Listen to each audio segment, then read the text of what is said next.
Hi, this is PK Shikdar, and good afternoon to all of you, the viewers. And this time I'm going to narrate the accounting standard AS4, that is contingencies and events occurring after balance sheet date. Now, from my practical experience, I should say if the year ending is 31st March of a particular year, but the activities are actually being done say up to say April, even up to May middle. Now there are certain events which may occur after 31st March, but before the preparation of the final accounts. Then this is termed as events occurring after balance sheet date. So let us proceed. Post balance sheet events are those that occur between balance sheet date and the date on which the financial statements are approved. Events occurring after balance sheet date fall under two categories. First one is events that require adjustment of assets and liabilities, and number two, other events, financial impact of which requires a disclosure. Adjusting events provide additional evidence that assist in estimation of amounts relating to conditions existing on the balance sheet date. Now I'm just going to cite some examples. Elements constituting the principle, and side by side I'm going to cite example one each. Say number one, condition already existing on the balance sheet date. Example, non-payment by a debtor. Number two, additional evidence surfacing after balance sheet date. Example, debtor declared insolvent by the court. Number three, post balance sheet event. Example, insolvency of debtor. Number four, quantification of amount, debts due less likely recovery.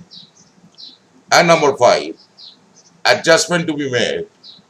Example, provision for bad and doubtful debts. Adjusting events may provide evidence that the fundamental accounting assumption of going concern is not appropriate. Now, let us come back to non-adjusting events.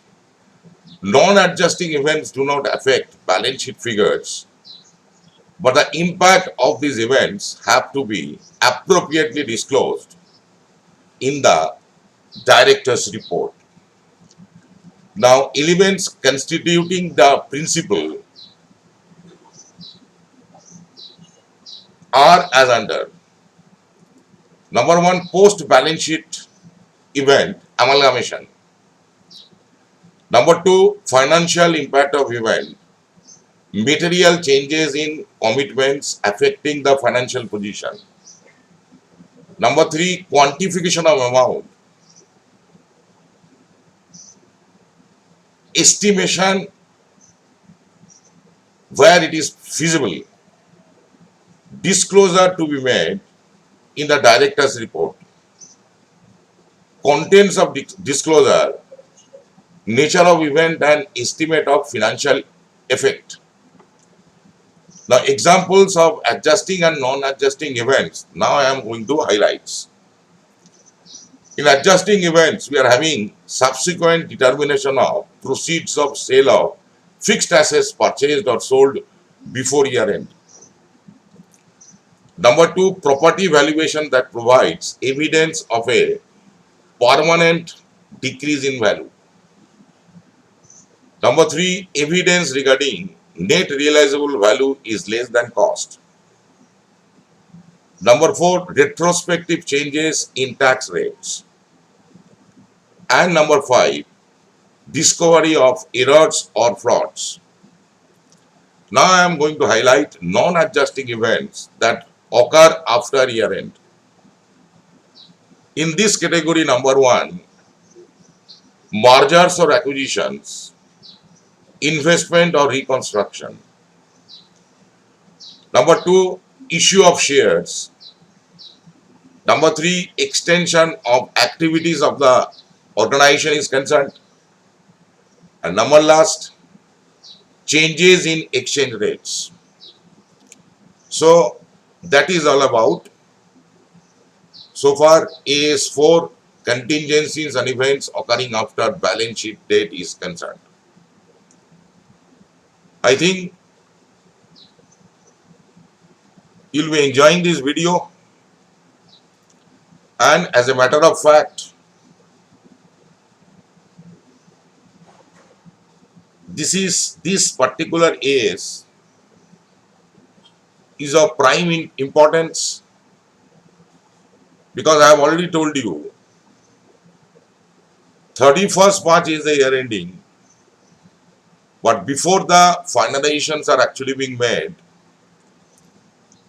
many events may occur, some of which are adjusting events, some of which are non-adjusting events. So required disclosures are to be made. I have already said in the director's report. Okay, and that is all about, and goodbye.